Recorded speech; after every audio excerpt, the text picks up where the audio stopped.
Movie के starting में बताया जाता है कि पुराने समय से ह्यूमन और डिमंस अलग अलग दुनिया में रहते हैं और उनके विचार एक दूसरे के प्रति बहुत ही अलग थे। दोनों दुनिया के कुछ नियम थे और अगर उसे कोई फॉलो नहीं करेगा तो मृत्यु के बाद उनका पुनर्जन्म नहीं होगा। ये कहानी डीमन ट्राइब की छोटी राजकुमारी से शुरू होती है। सीन शिफ्ट होता है और एम्परर को दिखाते हैं जो दासियों के साथ छुपन छुपाई खेल रहा होता है और जो दासी पकड़ी जाएगी वो उसके साथ एम्परर कोई और ही खेल खेलेगा। इतने में एम्परर एक दासी को पकड़ लेता है, तभी एक काला दुपट्टा उसके पास से गुजरता है और एम्परर उसकी खुशबू के पीछे खींचा चला जाता है। उसे एक पैर महसूस होता है, लेकिन जब वो अपने आप से पट्टी उठाता है तो वहाँ कोई नहीं होता। अचानक पीछे से एक मधुर आवाज आती है और वो पलट कर देखता है। पीछे एक बहुत खूबसूरत लड़की होती है, उसके सिर पर हॉर्न थे जिसका मतलब ये था कि वो डीमन है। एम्परर उसकी खुशबू में बहकता चला जाता है और उसे किस करने लगता है। तभी एक सैनिक गिरता हुआ आता है और बोलता है कि हम पे हमला हुआ है। तभी एक कपड़ा उड़ता हुआ आता है और उस सैनिक को खींचकर बाहर ले जाता है और एंट्री होती है इस मूवी की लीड एक्ट्रेस की, जिसका नाम बाई है, जो डीमन प्रिंसेस है। और वो डीमन जो एम्परर के साथ है उसका नाम रूमो है और ये दोनों आपस में बहनें हैं। बाई यहाँ पे रूमो को वापस अपने साथ डीमन वर्ल्ड में ले जाने के लिए आई होती है। तभी एम्परर अपने सैनिकों को बुलाता है और सैनिक आ जाते हैं। बाई उन सबको पीट पीट कर आत्मारा कर देती है। वो एक स्वॉर्ड एम्परर की तरफ फेंकती है। एम्परर अपनी आंखें बंद कर लेता है, बट वो स्वॉर्ड बाई ने अपनी बहन की तरफ मारी थी। रूमो उस स्वॉर्ड को पकड़ के पिघला देती है, जिससे पता चलता है कि उसके पास आग की शक्ति है और बाई के पास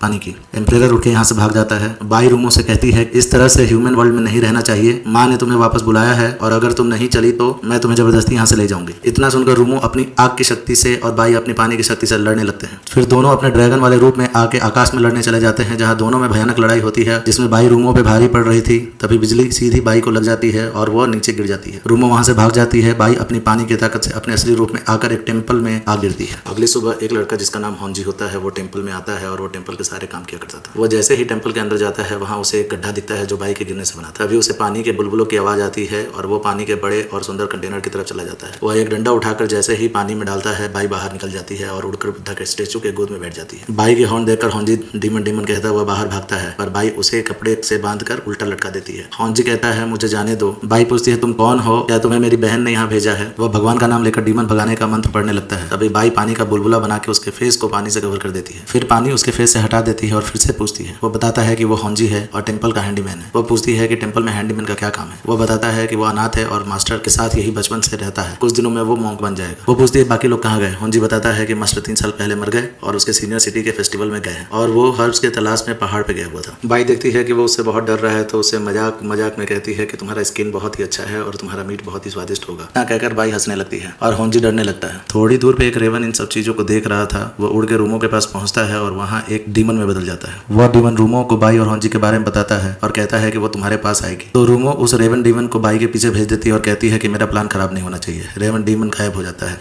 तभी किंग निंग आता है और वो रूमो के घाव को देखता है और कहता है कि ये मेरी गलती है। फिर वो बताता है कि वो एक ह्यूमन और डीमन का वर्ल्ड मिलाकर बनाकर राज करना चाहता है और रूमो को अपनी रानी बनाएगा, पर इसके लिए एम्परर को मारना पड़ेगा। यानी रूमो उस दिन एम्परर को मारने गई थी पर बाई ने उसका प्लान बिगाड़ दिया। इधर बाई हॉन्जी को बांधकर एक बोट के पास ले आती है। हॉन्जी पूछता है कि तुम कौन हो और तुम मुझे कहाँ लेके जा रही हो। बाई अपना नाम बताकर उसे अपनी बहन के बारे में बताती है। वो बोलती है कि वो शहर जा रहे हैं और अपनी बहन को ढूंढेंगे। वो कहता है मेरा क्या लेना देना तुम्हारी बहन से। बाई कहती है अगर उसे रास्ते में भूख लगी तो उसे मार के खा जाएगी। बाई बोट के आगे बैठ जाती है। रात हो जाता है। बाई बोट के आगे बैठकर गाना गा रही होती है। तभी उसे कुछ घिसने की आवाज आती है। पीछे जाकर देखती है तो हॉन्जी अपने हाथ के बंधन को खोलने के लिए रगड़ रहा होता है। बाई उससे पूछती है कि तुम क्या कर रहे हो। हॉन्जी डर जाता है। बाई कहती है मैं तुम्हें कहाँ से खाना शुरू करूँ। बाई कहती है कि ये तो नेचर का नियम है, डीमंस ह्यूमंस को खा जाते हैं। हॉन्जी कहता है कि तुम डीमंस अलग हो, हम ह्यूमंस अलग हैं। वो पूछती है कि हमारे बीच क्या अलग है। हॉन्जी कहता है कि हम प्यार कर सकते हैं, तुम लोग प्यार नहीं कर सकते। बाई पूछती है ये प्यार क्या होता है। हॉन्जी कहता है प्यार माफ कर देना होता है। प्यार से सब कुछ पॉसिबल है, प्यार से सब कुछ बदल जाता है, प्यार से भगवान तक नहीं जाते हैं। बाई उठकर चली जाती है और उसके हाथ के बंधन खोल देती है। सीन शिफ्ट होता है और वो लोग लुटाई सिटी पहुंच जाते हैं। हॉन्जी ने लुटाई सिटी पहली बार देखी थी। हॉन्जी चारों तरफ देखता है, चारों तरफ प्रोस्टिट्यूट्स होती हैं। हॉन्जी बाई से पूछता है कि क्या तुम्हारी बहन यहीं पर है। बाई कुछ नहीं कहती है। थोड़ी देर में 2 बच्चे दिखाई देते हैं जिसे बाई अपने जादू से बस में कर लेती है। वो उन बच्चों को कहती है कि ये मेरा खाना है और इस पे नजर रखो। वो दोनों बच्चे हॉन्जी के पीछे पीछे चल देते हैं। कुछ देर बाद दोनों बच्चे हॉन्जी को इसी कमरे में डाल देते हैं। हॉन्जी को यहाँ 3 लड़कियां सेड्यूस करने लगती हैं। इधर एक छोटा बच्चा बाई को लेकर कमरे में जाता है जहाँ पे एक बूढ़ी औरत होती है। वो बूढ़ी औरत ड्रैगन को पहचान जाती है। अगले सीन में बाई खाना खा रही होती है और उससे रूमो के बारे में पूछती है। बूढ़ी औरत कहती है कि जो इन्फॉर्मेशन तुम्हें चाहिए उसके लिए तुम मुझे क्या दे सकती हो। इस पर बाई एक बर्फ का तीर बनाकर उसके सिर पे मारती है और वहाँ का जादू खत्म हो जाता है। अब पता चलता है कि वो लेडी एक फॉक्स लेडी है। फॉक्स लेडी डर के मारे बताना शुरू कर देती है कि 6 महीने पहले रूमो लुटाई सिटी आई थी और वो किसी से मिली और उससे प्यार हो गया। बाई पूछती है कौन है वो कहती है मुझे उसका नाम नहीं पता, लेकिन वो एक राजा है और उसने अपने आप को एम्परर बनाने के लिए अपने सारे भाइयों बहनों का कत्ल कर दिया है। इतना कहकर फॉक्स लेडी बाई पे हमला कर देती है। बाई बाहर जाके गिरती है। उसका एक खट्टा खट्टा आदमी बाई के पीछे जाता है। इधर हॉन्जी की भी आंखें खुल जाती है और अपने चारों तरफ सांप पाता है। यानी जिन लड़कियों के साथ वो सोया था वो असल में सांप ही। वो डर के मारे बाहर भागता है। हॉन्जी जब बाहर निकलता है तो उसे चारों तरफ डीमन 5-6 डीमंस दिखाई देते हैं। डीमंस उसका पीछा करने लगते हैं। इधर बाई उस मोटे आदमी से लड़ रही होती है, तभी उसे होंजी दिखता है और वो होंजी को बचाने के लिए तीर मारती है और वो डीमंस को मार देती है। वो पानी उड़ा के उस मोटे आदमी को डुबा देती है और वो मोटा आदमी वहीं मर जाता है, लेकिन इससे उसकी ताकत बहुत ही कम हो जाती है और वो कमजोर फील कर रही होती है। तभी फॉक्स लेडी आकर उन पर हमला करती है तो होंजी उसको लेकर पानी में कूद जाता है। सीन शिफ्ट होता है और एम्परर को दिखाते हैं जिसकी तबीयत बहुत ही खराब हो चुकी होती है। एम्परर को लगता है कि वो बचेगा नहीं, तो अपनी वसीयत लिखने के लिए मंत्री से मांगता है और उस पर हाथ से साइन करके मर जाता है। किंगनिंग और बाकी सारे लोग उसकी वसीयत का इंतजार करते हैं। मंत्री आता है और उसकी वसीयत सुनाता है कि उसका एक बच्चा जिसे उसने किसी टेंपल के बाहर रख दिया था, उसके चेस्ट पे आधे चांद का निशान है, उसे ढूंढो और उसे यहाँ का एम्परर बनाया जाएगा। इधर होंजी बाई को अपने कंधे पर लाद कर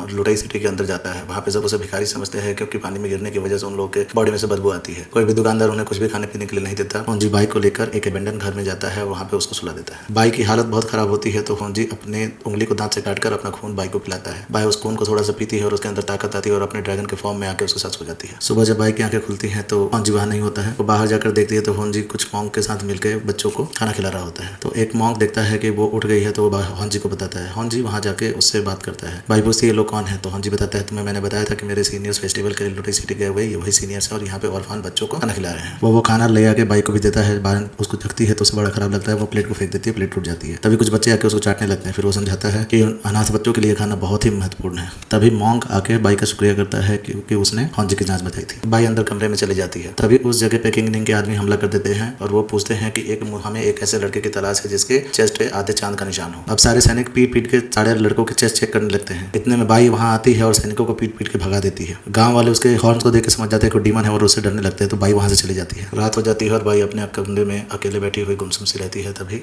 होंजी वहाँ आता है और कहता है कि आज लाइट फेस्टिवल है, चलो मैं तुम्हें घुमा के लाता हूँ। अगले सीन में दिखाते हैं कि फॉक्स लेडी किंगनिंग के पास पहुंची हुई होती है। किंगनिंग उसे गोल्ड देता है और उससे पूछता है कि तुम इन्फॉर्मेशन दो कि वहाँ क्या हुआ था और क्या तुम ऐसे आदमी के बारे में जानती हो जिसके चेस्ट पे आधे चांद का निशान हो। फॉक्स लेडी सोना देख के सारी बातें बता देती है। वो बताती है कि एक आदमी बाई के साथ आया था, उसके चेस्ट पे उसकी लड़कियों ने आधे चांद का निशान देखा था। फॉक्स लेडी के इतना बताने के बाद किंगनिंग उसे तलवार से मार देता है। रूमो अब रेवन डेमन को बोलती है कि तुम जाओ और उस आदमी का कटा हुआ सिर मेरे लिए लेके आओ। रेवन डेमन बोलता है कि बाई उसके साथ होगी, तो वो कहती है कि बाई को भी मार डालो। रेवन डेमन वहां से उड़ के चला जाता है। बाई और होंजी लाइट फेस्टिवल में आते हैं और वहां पे घूम रहे होते हैं। एक जगह पे कंदील खरीदने के लिए होंजी जाता है। वहां दुकानदार उसे बताता है कि कंदील खरीदने के लिए उसे पहेलियों का आंसर देना पड़ेगा। वो पहली का आंसर देता है बट वो दूसरी पहेली का आंसर नहीं दे पाता है, जिसके चलते बाई नाराज होकर बाहर निकल जाती है। होंजी उसके पीछे पीछे जाता है। उसे बाई एक झांकी में दिखती है, वो उसके पीछे पीछे चला जाता है, लेकिन वो बाई को ढूंढ नहीं पाता। उसे लगता है कि उसने बाई को खो दिया है। वो परेशान हो जाता है। तभी बाई उसके पीछे से आती है। उसको देख के होंजी बहुत ही खुश हो जाता है। तभी आकाश में आतिशबाजी होने लगती है और वो बहुत ही सुंदर दृश्य होता है। बाई ने ऐसा पहले कभी नहीं देखा था। वो बहुत खुश होती है और वो होंजी को लेकर आकाश में उड़ जाती है। वो दोनों खुशी से आकाश में उड़ रहे होते हैं। थोड़ी देर बाद वो किसी छत के ऊपर बैठ के आपस में बात कर रहे होते हैं। होंजी उसकी बहन के बारे में पूछता है, वो अपनी बहन के बारे में बताती है। फिर वो उसे होंजी के बारे में पूछती है। होंजी बताता है कैसे कोई उसके टेंपल के बाहर छोड़ के चला गया था, तब से वो मास्टर के साथ ही रहा है। ये सब सुनते सुनते बाई उसके कंधे पर सर रख के सो जाती है। सुबह बाई और होंजी जब गाँव लौटते हैं तो वहाँ पे देखते हैं कि सारे गाँव वालों को रेवन डेमन ने मार दिया था। अब रेवन डेमन होंजी पे भी हमला कर देता है, जिससे बाई को बहुत गुस्सा आता है और बर्फ का पहाड़ खड़ा करके रेवन डेमन को मार देती है। रेवन डेमन मरते मरते ये बताता है कि होंजी यहाँ का बनने वाला एम्परर है और उसे किंगनिंग मारना चाह रहा है। उसकी बहन के बारे में उसे बताता है और बता के जाता है। होंजी को जब पता चलता है कि रूमो ने इन सबको मरवा दिया है तो वो बाई से बहुत गुस्सा हो जाता है और बाई को कहता है कि तुम मुझे भी खा जाओ। बाई ये सुन के वहाँ से चली जाती है। लोग उसे डर के भाग रहे होते हैं। वो उसी छत पे जाकर बैठती है जहाँ पे वो होंजी के साथ बैठी हुई थी और उस पलों को याद करती है जो उसने होंजी के साथ बिताए थे। होंजी यहाँ अपने टेंपल लौट आया होता है और वो उसे भी बाई की बहुत याद आ रही होती है। इधर किंगनिंग को पता चलता है कि रेवन डेमन मारा जा चुका है। वो बहुत ही गुस्सा हो जाता है। रूमो से काम करने जाती है तो उसे धक्का दे देता है। वो कहती है कि मैं ऐसा क्या करूँ जैसे आपको शांति मिले। तो वो कहता है कि तुम बाई को जाके मार दो और होंजी को। क्या तुम अपनी बहन को मार सकती हो? रूमो कहती है हाँ। तो अभी बाई यहाँ आकर हमला कर देती है। वो सैनिकों को मारने लगती है। तब तक किंगनिंग बाहर निकलता है। वो किंगनिंग का गला पकड़ के पूछती है कि मेरी बहन कहाँ है। तब तक रूमो उस पर आके से हमला कर देती है। फिर दोनों बहनों में लड़ाई चालू है। किंगनिंग रूमो से कहता है कि तुम अगर अपनी बहन को मार दोगे तो मैं तुम्हें माफ कर दूंगा। रूमो अपनी बहन को मारने के लिए चली जाती है। दोनों में बहुत भयानक लड़ाई होने लगती है। दोनों ड्रैगन के रूप में बदल कर लड़ाई करते हैं। तब तक होंजी वहाँ है। तभी रूमो बाई पे एकदम जोर से हमला करती है और बाई बहुत ही घायल हो जाती है। रूमो अपने असली रूप में आती है और होंजी पर भी हमला करती है, जिसके वजह होंजी के मुंह से वो रूमो को कहता है कि तुम अपनी बहन को मत मारो। तभी किंगनिंग आता है और रूमो को गले लगाता है और अचानक से रूमो को तलवार से मार देता है। फिर वो बाई से कहता है कि तुम मेरा साथ एम्परर बनने के लिए दे दो और होंजी को मार दो तो मैं तुम्हें डीमन और ह्यूमन वर्ल्ड की रानी बना दूंगा।